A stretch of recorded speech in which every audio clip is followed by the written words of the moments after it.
12-hour endurance race. It's pretty simple. Whoever gets the furthest distance in 12 hours wins. We have 6 drivers on our team for this event, 2 brand new to the car, and 4 who have previously driven it. Each driver is allowed a maximum of a 2-hour stint, which is fine because the fuel will run out about 5 minutes after that. During a refueling pit stop, there is a mandatory 5-minute refueling phase, in which you can fuel the car, change drivers, and make all necessary changes or repairs to the car, which there's quite a few of them. And the classes are as follows. E1, which is our class, we can run as fast as 129.0 per lap, followed by E2, which can run as fast as 133.0, and E3, which can run as fast as 136.0. And along with these 12-hour endurance racers, we have a 90-minute and 3-hour races going on simultaneously. Which brings us to the racetrack, where obviously the car should be ready, but it's not. Well, I got suckered into another endurance race. It's tomorrow, but like every other endurance race, you always work on the car the day before at the track with minimal tools. Luckily, Chad has his van, and if you guys know anything about only vans, he's got lots of tools in there. I got spray foam. Yeah, I brought some too. Spray foam is not. So we got some makeshift lights on the front in here that we wired up the last second. Gotta make sure that they work. Oh yeah! 1 degree out. Freezing is 0 degrees.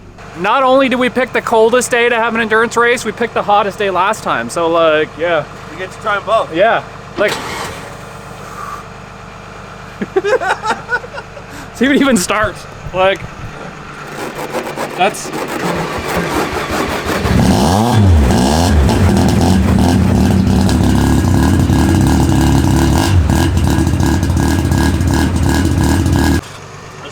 When I roll it, it actually moves the plate. So, yeah, that's good, right? Yeah. You guys are idiots. So the other side is pointing down. What? The race starts in like an hour. Forward is going to be toe in. I'm just gonna try and stay as warm as possible because I got suckered into racing first. Don't know how that happened, but it did. Which means I get the cold tires. It's gonna be like I'm driving on hockey pucks. This one starts it.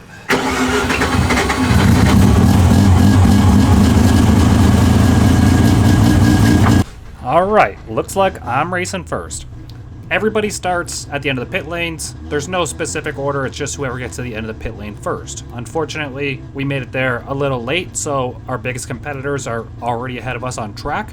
And to add insult to injury, you can see the car in front of this FRS has either stalled out or won't start or whatever it is. The safety car's already gone, the pack's already bunched up behind the safety car on track, and now we're stuck in the pit lanes while they are getting ready to leave as soon as that safety car passes the start-finish line, basically. Now, you can see the start-finish line from here, and you can just see how far we are in the back of the pack here, and then all the cars are spaced out pretty decently far, so ultimately the guys in the front got a 10, 20, 30 second head start on us. And I'll just take you through a singular lap of our local racetrack. So on the right here, you can see the start-finish line, the guy waving the green flag. Coming down past that guy into turn 1. However, turn 1 and turn 2 could also be considered just one corner, just that's how the racing line ends up. Oh, almost lost it. Down into turn 3, shake my head a little bit, get composed. Very cold tires right now. Turn 3 is actually a really big banked corner, so you can carry a lot of speed through it. I learned that later in the race. Going down into turn 4, pretty big braking zone here. And as we approach turn 4, you'll see that 2 cars have spun out. So everybody slowed down there, furthering the lead that the leaders had got us at the beginning. This is 5-6, so it's a slight lift for this car, a little bit on the brakes, and then back on the throttle. This car really likes to be on throttle through the corners, which I didn't do here because I was still hesitant from my spin or my loss of control. Through 6, going into 7, this is one of the better overtaking opportunities. If you can get alongside him in 7, you usually push him a little bit wide going through 8, and you have the inside through 8 right here, which is a really slow corner. And they usually concede it to you after that. 9 was that little curb on there. This is 10 and 11, little switchback, 90-degree turns. Going into turn 12. I don't know if the kink, think it's probably a turn. 12 right here. This is the kink, turn 13. And then back down our start, finish straight, where I make my first overtake of the session. Now, you'd think I'd be good with cameras, but my GoPro only recorded 28 minutes of footage from interior of my run, so just bear with me.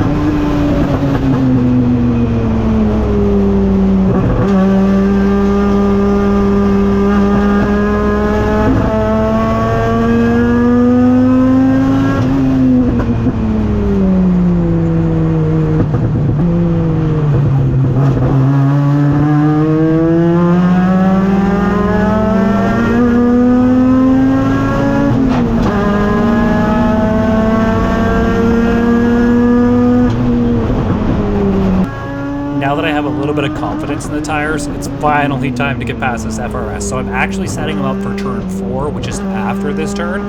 But I know I can carry a lot of speed through 3, and I know that this car has amazing brakes. So I'm basically the last of late breakers, okay?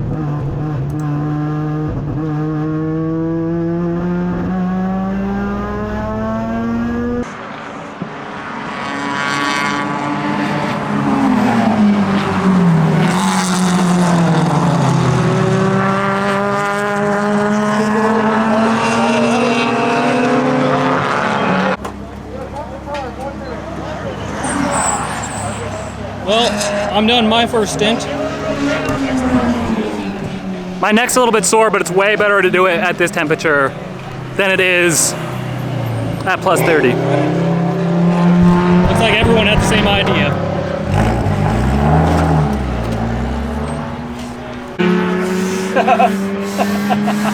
Darth Vader. 3.5 hours in, we are 5 laps down, but we actually got a penalty passing under the yellow. Wasn't me. It wasn't me. But that's an extra lap added on at the end, so we're 6 laps down from the lead, but we're only 3.5 hours in a 12-hour race. Basically anything can happen. Like, our car can break.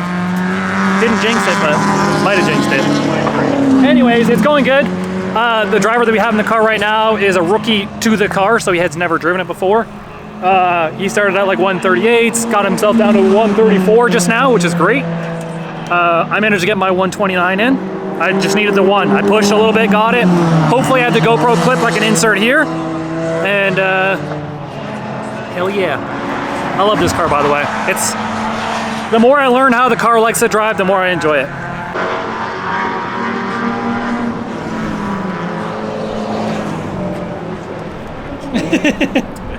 The wind is fucking cold. This is my, like, what is this, 5.5 hour update? 5 hours, 23 minutes in, almost halfway. Currently in 4th place.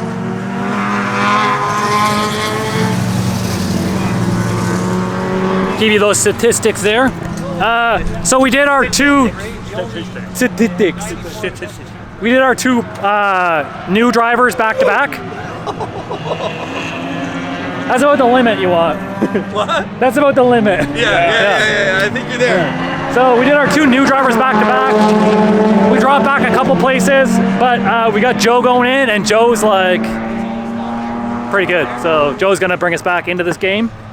And then really it's about making it to midnight, because already 2nd place had to drop out in the Beamer. They were 2nd place, like 6 laps ahead of us. You break one thing, that's it, you're over. So it's all about who can do the 12 hours, first of all, and then who can do it the fastest. That's how winning races. We gotta win as slow as possible. Yeah.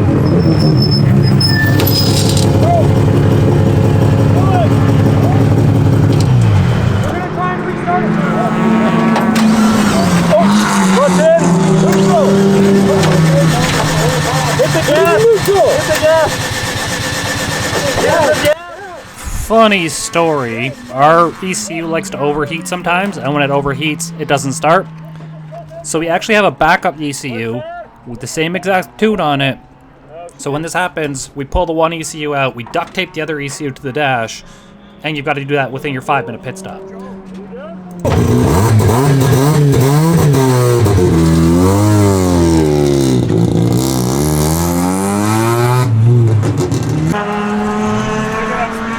and a half hours in, we got our boy Joe Nagy in there. Friggin' drag racers, frig off. 6.5 hours in, we got Joe Nagy in there. We're still in 4th, 9 laps down. So, Caveman Racing and Dirt Speed are both E2. You can see that there. They're in a different class than us, a slower class, but they're still beating us. The real one we're racing is Red Beaver Racing. They're 9 laps ahead, 8 laps ahead. They only have 5th gear right now, so there's a potential we could catch them by the end, but the E2 boys are killing it right now. That's not a good sign. Oof. Those 5 cylinders aren't cheap to fix. Hour 8, 4 hours to go, 6 laps down. I think we could do it. We got 2 really strong drivers in, so we've got Chad in the car right now. He's already been like 132s in the car before, 131, so I think he can manage it. And then Murphy, the original owner of the car. We're like part owners now, so suck it, Murphy. And then Murphy's gonna do our night stint, and Murphy's known to drive really fast when he's pissed off. So get Murphy pissed off, we'll go really fast and finish this one out. Hopefully the GoPro's still running in the car, I didn't check it. Let me set the record straight here. It's not that I dislike drag racing, it's just, drag racing is kind of like you're racing your wallet. Sure, you can go from like 850 down to 8 seconds by like, sure, you're a really good tuner or a really good driver or whatever, I don't know. But in an endurance car or in a road racing car, you can literally put a dozen different people in the same car and change nothing. And you literally figure out who's got the driver skill for that car. So every lap is different. You might run into lap traffic. There might be obstacles on the road. Tires might be getting hot. The brakes might be fading. There's all kinds of things that you have to manage like as a driver in a road course. And I just love that it's a skill-based thing and not a money-based thing. We're about 8.5 hours in. We're 6 laps down. I'll keep you guys posted. I'm just so excited that I get to spend one more time with the boys before the winter flies. Chad's in the car right now. Send it down to turn 1. Hard on the brakes. Turn 2 is basically an extension of turn 1.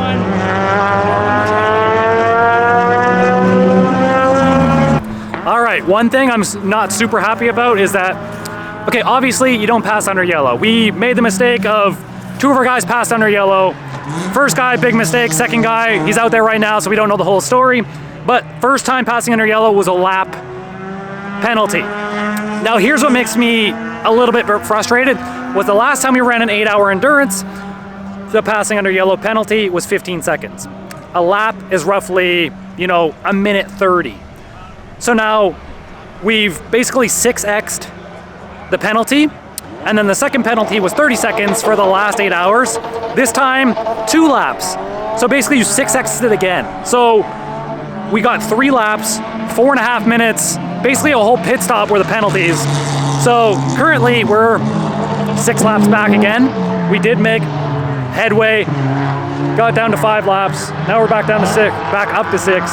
At the end of the day, don't pass under yellow, but the inconsistency really makes me not want to like, it's just not enjoyable. Well, it's looking like you're gonna have to send it. Send it? Yeah. Is that permission to send? Yes, permission to send. All right. We put the sendiest person in last. Because everyone else wanted to turn first. I'd argue the person behind the camera is pretty sendy. I did get pretty sendy. He's pretty sendy. Controllable sendy. Controlled sendiness. In daylight. I mean, I still got the fastest lap for our team right now.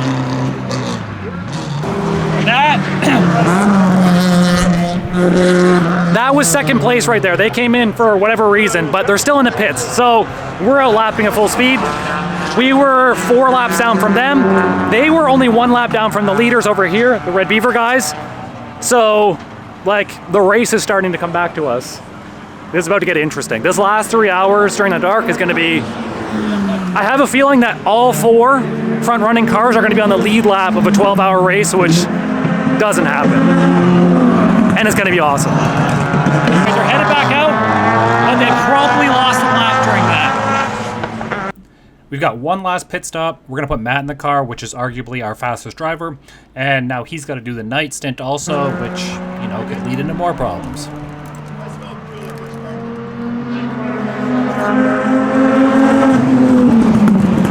We are now, this is going to switch to 2 laps. We are now 2 laps down from the lead.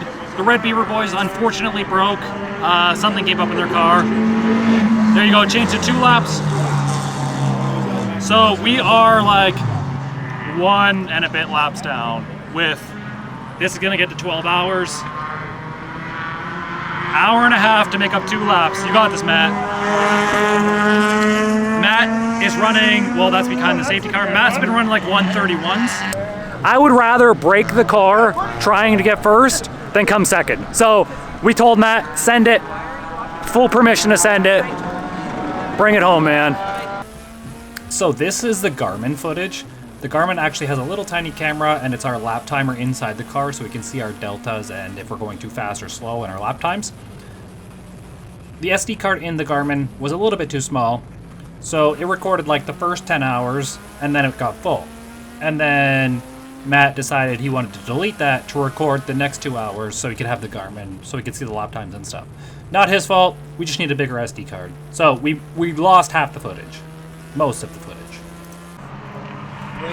All right, second place now, 1 lap down. Less than 1 lap, actually.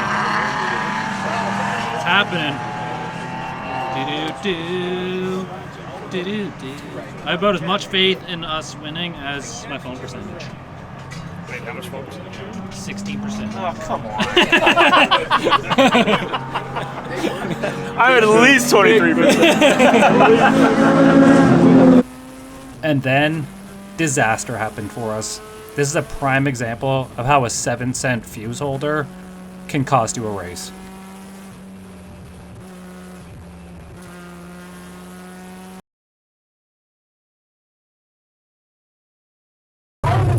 Now, we have no idea what's wrong. We have no communication to the car from the pits, which we should. So we have to diagnose what is going on, fix it, and get them back out without having any prior knowledge to what the actual issue is.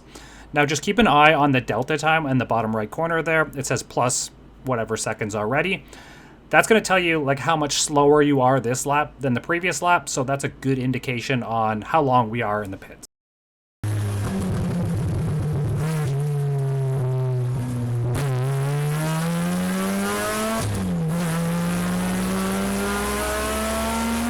Yeah, and so Matt just lost the lights. He had to come in, of course, during a night race. And now we're 3 laps behind with like, what, 45 minutes to go? Not enough minutes. Close, unless he hammers them in. And Unless the lights stay on. Yeah. 35 minutes. 35 minutes, 3 laps down. It's doable, but very rare. We'll see what happens. 10 seconds a lap. Charge your phone. My phone? Yeah, because your percentage will be... Oh yeah, percentage, remember? Yeah, I fucked this. That's my fault. So, Matt got around second place. We're in second. First place, he just got around him.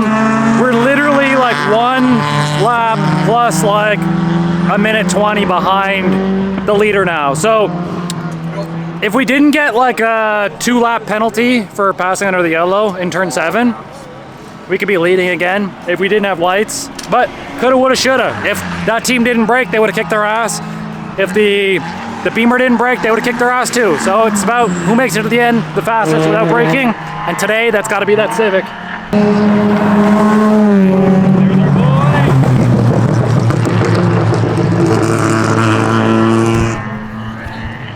So yeah, finished about 1 lap and 70 seconds behind. We did, however, win E1. So the car that actually won, the overall, was E2. They were in a class slower than us, they win. We won the E1 class, which is the faster class. It just sucks to see, well, sucks for us to see not an E1 car win. But you run into problems, you get a couple incident points and a couple new drivers. Just how it is sometimes.